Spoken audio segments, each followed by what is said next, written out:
Hi guys, it's Kelly Latevola and I am thrilled to be guest designing for the Greeting Farm. Today we're going to be working with a couple of stamp sets. This is the Mega Mini Go Time and Main Street.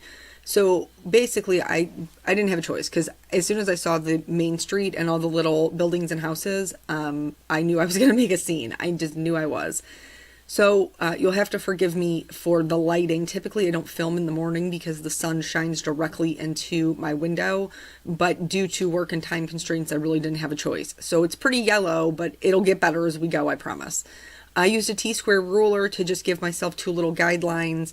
The idea, as you saw with the one I kind of pre-stamped out, which I do with most of my scenes, just so I kind of know where everything's going to go. I wanted there to be this row of houses, a street that my little car would be parked in, and then just kind of like a grassy park area that she would be standing on. So I stamped my little girl and then I masked her. I'm using two different kinds of masking. One is 3M Post-it note tape, and then the other one is Eclipse masking paper. They both work really well. That's what I had like leftovers on my desk. So I masked the ground for the grass and then stamped my car. This is to ensure that the wheels are going to be parked behind my grassy area in the street and not just, like she pulled up on somebody's lawn. And then I'm going to start stamping the houses. So I could have done it all in my MISTI, but the reason that I didn't is because it was easier for me to stamp them one at a time so I could get the placement right for the trees that I wanted to add, and then also the perspective. So some of them are stamped right up on top of the line, this front tree and then this building both are, but then I'm going to start to stamp some things in the background, and this is just going to help give us some dimension so that it doesn't look just like this one layer card that doesn't look like a real scene. I wanted it to have some depth. If you've never watched my videos before, if you're watching on the Greeting Farm channel and you've never watched my videos before, scene cards is something that I love to do. They just make me happy. Especially when they're like stamps as cute as this. Like as soon as I saw them, I was like, pair those together, you got an adorable little scene. So I'm stamping this other building here and I'm masking everything. When you are building a one layer card, you want to stamp what they call front to back, which means anything you want in the front, you stamp first and then mask it and then stamp your background. So here, this house is set maybe, I don't know, a quarter of an inch back, just so it will be behind. The only other thing with the masking I wanted to show you is I wanted to increase the height of this building so that I had a good composition. So what I did was I wiped off the bottom portion of my stamp. So I inked it up and then I wiped it off with a baby wipe. So I just stamped the windows to the roof. Now when I go back in, I'm going to wipe off the roof. I'm going to match up the first window with the second one I stamped and then stamp it down again. So because they are drawn identical, I can do that and just create that length for the building.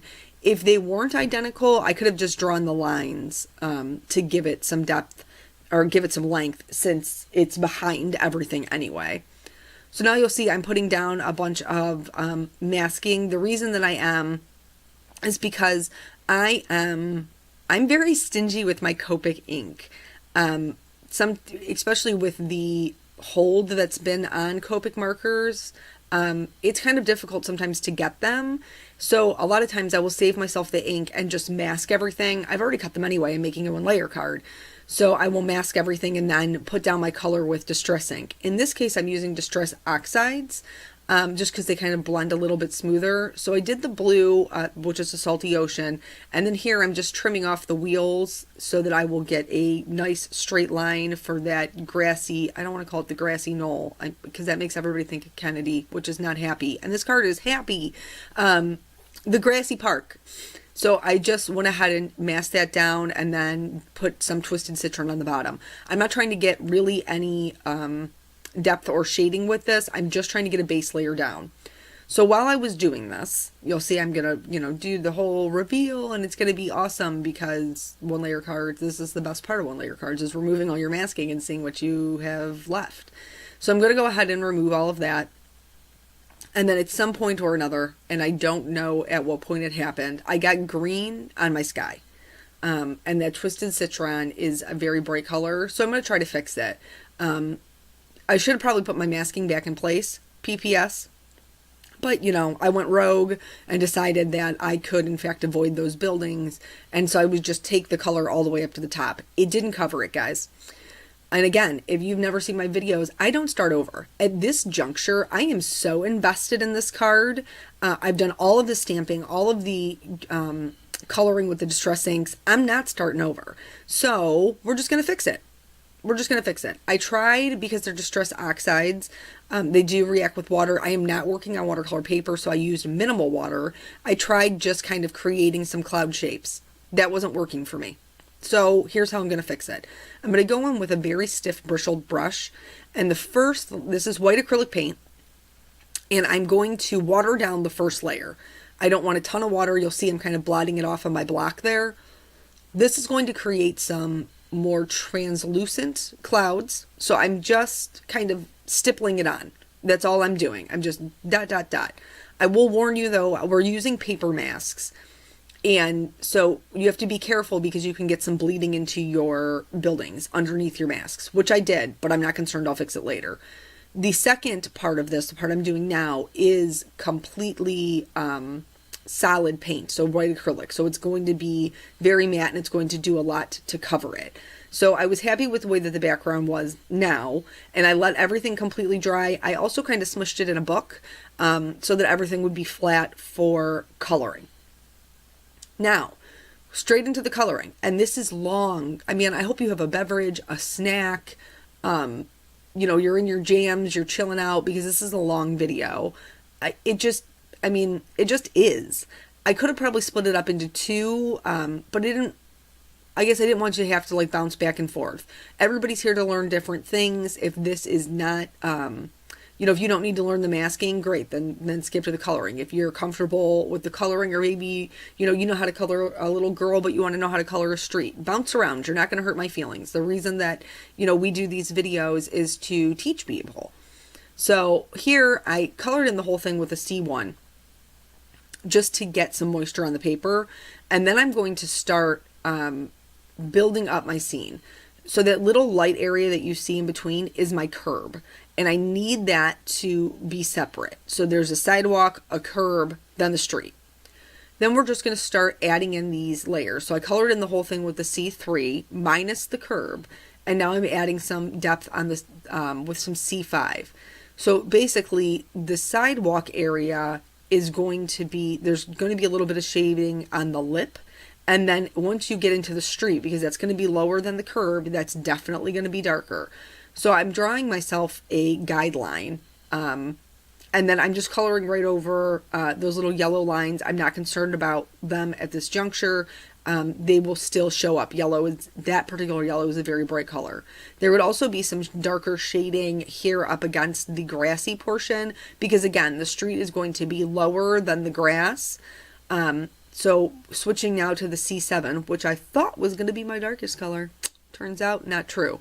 So adding in that darker shading. I'm not going to add any of this to the sidewalk. I'm only going to add it to the street. And then I'm really going to flick the color down from just the top portion and fill in kind of those little areas in between the car and my little girl. I decided as I was doing this, now you'll see I'm going to blend it out with the C5 and then top everything off with the C3. When I was looking at it, it just felt too light. It didn't feel like a street, like blacktop, like a road. It just didn't. So, well, again, we just adjust. Card making is all about adaptability. So if it doesn't seem like it's happening for you the first way that you tried it, then just try something else. It's just a card. You're not married to it. So now I'm looking at it. I don't like how light that street is. So now I'm going to bring in a C9. I'm going to do the same thing that I did before. I'm going to put the C9 exactly where I put the C7. And you'll see how much it just looks so much better having that that dark contrast there, and it just looks so much more like a street. So again, filling in those little areas. I'm really only adding a line of it next to the grassy area because there wouldn't be necessarily a ton of darkness there. It would be much darker coming from the other side because you can see more of that portion of the street. So blending out the C7, now my lightest color is going to be the C5, and I really liked this whole thing much better. However, I've covered up those yellow lines, like just completely covered them up. It's totally okay. We're going to fix it. I darkened up the curb a little bit just so it would make a little bit more sense with the C3, and then I thought it should be maybe just a little bit darker. So I went in with the C5 and made the sidewalk portion the lightest, the curb slightly darker, and then the road. I'm going to go back in with that Y08 and re-put in my yellow lines. They're difficult to see, but Copics are transparent. So if you go over a lighter color with a darker color with a lighter color, it will lift it. So I just went over those yellow lines with my C1, and it was able to kind of pull that yellow up out of that gray. So now that the street's done and my background is complete, now I'm going to start working on the rest of the character. So this little girl, she's totally adorable, and there's two little girls and a little boy in this, and I really struggled with whether or not I wanted to do the little girls or the little boy, but the flowers is what sold me. I mean, really, I love all things flowers. So here I'm doing her shading. I typically color my cards as if the light source was in the top right hand corner, and that is also how I'm coloring her. There'd be shading on the left hand side because the sun would be away from that, but there would also be shading on the right because her hair is falling over her face. You might think that this color combination is a little bit strange, and while everything else is so stark white, it will look a little dark, but as we continue to add more colors, it will appear more light. So here my E00 was kind of running out of ink. I had to go back, re-ink it, and then come back and do it again. You don't ever want to use your markers dry. If you don't have enough pigment in them, you're going to end up scrubbing them and you'll ruin your nibs. And plus you're not going to get great coverage anyway with a dry marker. So now that that's all blended out, I decided that I was going to make her a little brunette. I thought that that would be a good neutral color. There's going to be lots going on here. You can see we already have lots going on here. For hair, what I typically do is I use the tip of the marker and very light-handed flicking motions. Because my light source is in the top right-hand corner, the top right-hand portion of her hair is going to be where my highlight falls. So I'm going to add those little flicks of color coming from her center, well, it's not really a center part, but from her part, and then also from where her pigtails are gathered, that would be darker. When you gather anything, it's going to be darker. And then I just added a little bit of shading from the ends of her pigtails coming up. So here you can see the left-hand side of her hair is appearing to be much darker, and it should because the light source is on the right-hand side. You certainly don't have to color with a light source. That is not something that you ever have to do. Your image will still be beautiful. That's just something that it is a carryover from my high school art class. So once I have everything out to the darkest color, I'm going to go from the darkest color back into the lightest. I color everything twice. This is just how I feel I get the best blend. If you can do it in just one go, that's fantastic. If you need to do it in 3, that's also fine. There is no right or wrong way to do this. It's your card. You have to be happy with it at the end of the day. I will caution you against over blending though, especially with hair or anything where you're doing the flicking motions. A lot of times when I was coloring, when I first started, I owned my Copics for years before I ever even really used them because I never got a result that I liked. And part of that reason is because I was being far too much of a control, well, there's no nice way to say it. I was being a total control freak. I wanted it to be blended, but I wanted to have dimension, and so I was over blending my colors. I was just going over them and going over them and going over them. Don't do that. don't do it. You're not going to be happy with the way that it looks. You're not going to have that dimension that you're looking for. So just do the light flicking motions. There's going to be some natural highlights in there and call it a day. Because my light source is in the top right hand corner when I'm coloring her dress, that left hand side is going to be darker. Right now it kind of looks like something out of the 70s, but bear with me, we're going to add more shading to the right hand side as we go. I just always leave myself a very generous highlight because I am very heavy handed with my dark colors. While I have this blue out, I'm going to go through the sky and just hit any areas where my masking wasn't perfect. At this juncture, you may notice that her flowers are pink. Her flowers are pink. I love hot pink. I wanted to color them pink, but it didn't match the rest of the card. So ignore that. Just ignore it because we're going to fix it later. Here, in order to give myself some texture for the grass, I'm using the same kind of flicking motions that I used for her hair, very light hand, and I'm just adding little grasses. So I'm putting the marker down and flicking up. That's all I'm doing. It looks like I'm going super fast because, in fact, I am going super fast. This is not a very difficult technique, and this is a great way to practice your flicking for other images. So draw some grasses. I'm going to do the same thing with all the colors that I showed you. I will keep the darker ones concentrated more toward the back, and the front ones more toward the front. I just didn't want to bore you to tears, and this video is long. It's so long. I'm going to use the same greens to give myself some grass across the street because without that grass, they look kind of just like they're sitting on an edge of a cliff hanging over the precipice of the sky, which is not what we want. So I added a little bit of shading with a darker green, and now I'm going to pull out a very dull green. So YG93, it is a yellow green. It is a lot more what we call desaturated than the yellow greens I typically use, which means there's just more gray in it. It's just a little duller, and that's what we're looking for. We're looking for something that's going to change the way these trees look so everything doesn't look like the same color without having to pull out 16 more colors that I am going to have laying all over my desk that are completely unnecessary. So when I'm adding the shading to the trees if they're behind something, and then I'm just kind of adding little dots or squiggles, and I mean that, people. It's dots or squiggles. I mean, there's nothing fantastic about the detail that I'm adding to that tree. I just need there to be some color variation. That's it. That's what it comes down to. And then I'm going to blend that back out with my YG03 and then go over it one more time with that YG93 to push it back, push it into the background. Anything that is that desaturated is going to fall into the background. Here I'm using the same colors. The only color I'm missing is the YG93, and you can see the total difference between the two trees. And that was all I needed. That was all the difference that I needed, was that one marker over the top of it to just make it a little bit more gray. For those trees, I just added little streaks of color from the left and the right so that there would appear to be some depth. And then I went over it all with my lightest color.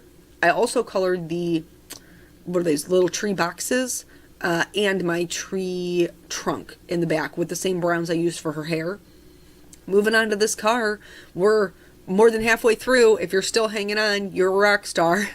I'm doing the tires, and for some reason, and it happens to everybody, happens to me even though I color this stuff all the time, I forgot where my shading needed to go. And so for this tire, it is a little bit darker on the left hand side, and it should not be. There should be a highlight on the inside edge of the left hand side. Does that make sense? So here's where I finally figure out, like, oh, I should have left that lighter. Ha ha ha. I'm gonna fix it. It's gonna be fine. Most things that errors that you will make in a card are completely fixable. I'm using the same sea colors I used for the road. They aren't directly next to each other, so it doesn't matter that they're the same thing. They're not going to blend into each other. There's enough to break them up. And also, what other color am I going to color these tires? Is what it is. So I'm using, again, the same flicking motions. I'm trying to leave a highlight on that top right hand portion of the wheel. For the hubcaps, I'm just going to color them in with a light gray. I didn't get great stamping with the stars. That was my own fault. I just didn't ink well enough. But again, totally fixable, or moving on with the rest of the coloring. I'm adding just very minimal shading to the door handle with the same gray colors, and using the C1 to kind of get myself a little bit of a highlight in the center. I mean, I went classic. I just did. I went with a red convertible. Highly likely that this young lady will probably get pulled over a lot. According to statistics, apparently if you drive a red car, you are much more likely to get pulled over. There's an interesting fun fact for you. But anyway, so as I'm doing this, I'm mapping out some highlight points. Cars are typically shiny. You don't usually find matte cars unless they're made out of primer. Those are matte. But typically, new shiny convertibles are shiny, and we want them to look shiny. So we're going to leave that white area highlight. And right now it looks a little funny, but stay with me, okay? So I'm going to add some shading above and below it. I'm not completely covering my lightest color. I'm getting pretty close to the edge of it, but I'm not completely coloring it. And then I'm going to color in the rest of the car with that R35. I'm going to start adding some shading with this R29.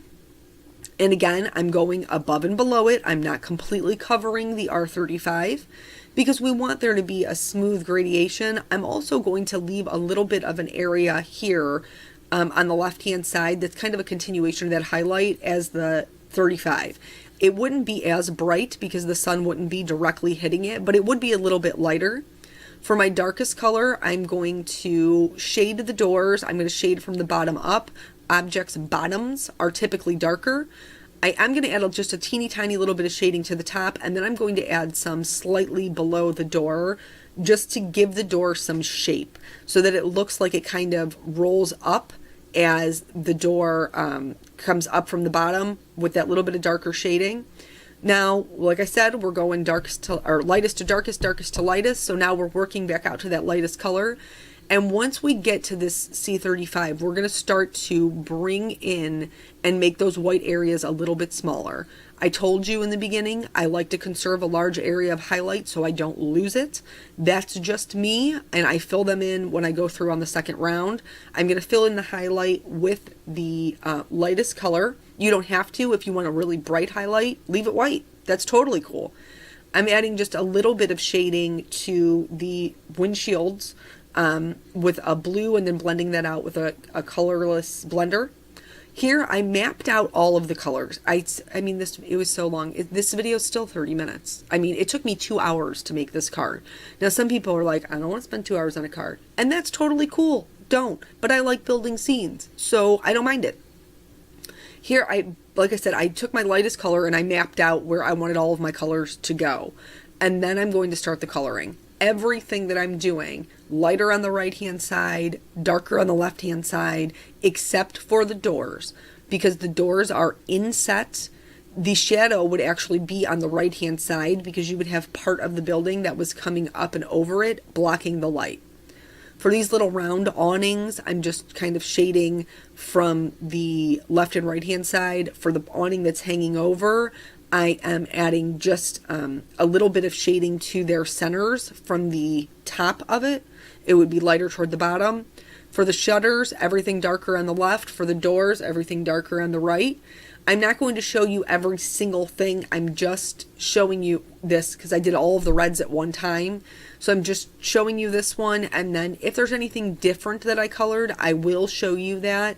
There is nothing that I dislike more than watching somebody's video and not being able to understand how they got from point A to point B. That's why my videos are longer. Like I said earlier, skip whatever you don't need to see. It's totally cool. Everybody's at different levels. Nobody's feelings are getting hurt here, folks. So here I'm just going over with my lightest color and blending that back out. And then you're going to see that there's some areas that we're going to color in. Here I decided to show you the house. There would be shading to the left and underneath of the windows. They're going to stick out. Those shutters are going to stick out. They're going to cast a shadow. Underneath the roof is going to be darker, and both of them, because in this particular house, there's 2 of them. So there would be shading under both of them. I'm not going to take the darkest color all the way to the right-hand side because there is some light there. So that light would make the right-hand side of the house lighter. But you can do whatever makes you happy. Again, light source, completely optional. This is just me showing you how I do it. Blending that back out with the lightest color for the house. And then I'm going to do this house in the background with the green. And please forgive me if you have a greenhouse with a brown roof and red shutters, but I think this is probably the ugliest house I have ever colored. I don't like red and green together. I just don't. It makes me think of Christmas, which I love. I love Christmas, but in any other scenario, I don't like them together. But this was just the way the cookie crumbled for me. Because of the way that I colored other things, I had to get that green in there somewhere, and this was it. So I'm just hoping that with everything else going on, it's not that noticeable, to be honest. So I needed some more neutrals. I had lots of the bright colors in there, but I needed more neutrals. I already colored her hair and the tree trunks brown. Brown is a great neutral. There's plenty of brown houses out there. So I just picked the same ones that I previously used and started adding some shading to the colors. Did you hear that? Some shading to the buildings. That's more accurate. Here I accidentally grabbed the darker brown. I didn't intend on making the house this dark, but it happens. For this building on the left-hand side, basically because I'm a psychopath, I decided I was going to make it a white building with all of this red detail. Note, if you're going to color something white and add red detail, do the white first. Save yourself. I mean, really, save yourself. Because the lighter colors can pick up that red and carry it. If you already have red down, you have to be extremely careful, which I was, and thankfully disaster was averted. But when you color something white, you want there to be white. You don't want to shade all of it. Leave white areas and just add, you still want to add the contrast. I'm still adding some C5 here, even though it's a white building, but I'm adding very minimal. In between those little awnings, I only added a dot. I'm not making that up. I'm not over exaggerating. It was just a dot. So now everything's colored in the background. Here is where the pink just really stood out. It didn't make sense. So I'm going to go back in and make that red. I'm adding just a line of my darkest color from the center out into the rest of the petals. I'm going to go over that with an R29, and then we're going to go straight into the windows. So for windows, what I like to do is I add shading to the bottom left and a little bit to the top right, so that there is a highlight, a diagonal highlight in the center. Once I did all that with the B0, I went in very quickly with the B quadruple 0 and just lined those up. Here you'll see I'm working with what they call a embossing pen. It's a souffle pen. They go down and they dry completely opaque. That's how I'm going to get the grasses to stick up over the street and to stick up over the car so that they make sense and I didn't have to do a ton of work. Switching over to the white gel pen, I'm going to add some details to her flowers. I'm also going to add some highlights to the car, just bulk up those highlights with the white. And I'm also going to add a diagonal line across my windows to really show off that highlight. I also added some detail onto her dress. I made her little dress polka dotted because I am helpless to not add detail. At this juncture, I've spent so much time. I want to be happy with the way that the card looks, and I want it to have enough detail. Do I know that, this is a 2-hour long card? Yeah, I do. I'm good with it. I outline all of my images. This is not necessary, but it will help your colors pop. It will also help set things apart from each other. So I'm using an EK Success writing pen. They are Copic safe. That's my preference for outlining. Again, totally optional. All of this is optional, people. I'm using clear Wink Estella just to add some shimmer, of course, to that beautiful convertible, all of my windows, and then my little girl's dress. I picked the See You Soon sentiment because I'm actually going to see a girlfriend of mine soon, so I'm going to mail this to her. But I think it'd be great for like a sweet 16 birthday, especially with that little card, or a road trip. So I stamped that in black Simon Says Stamp ink, and then I'm just going to accent it with some black Nuvo drops. This is, I usually squeeze out a little bit on a scrap piece of paper before I start on my actual card just to make sure I don't have any air bubbles. And then I'm just going to let it pool, go straight down and straight up. That's the best way to get a round dot. And then that's it. That's the whole card. So if you made it this far, you're a rock star. Thank you guys so much for joining me. I hope that you learned a little something, and I will catch you on the next video. Bye.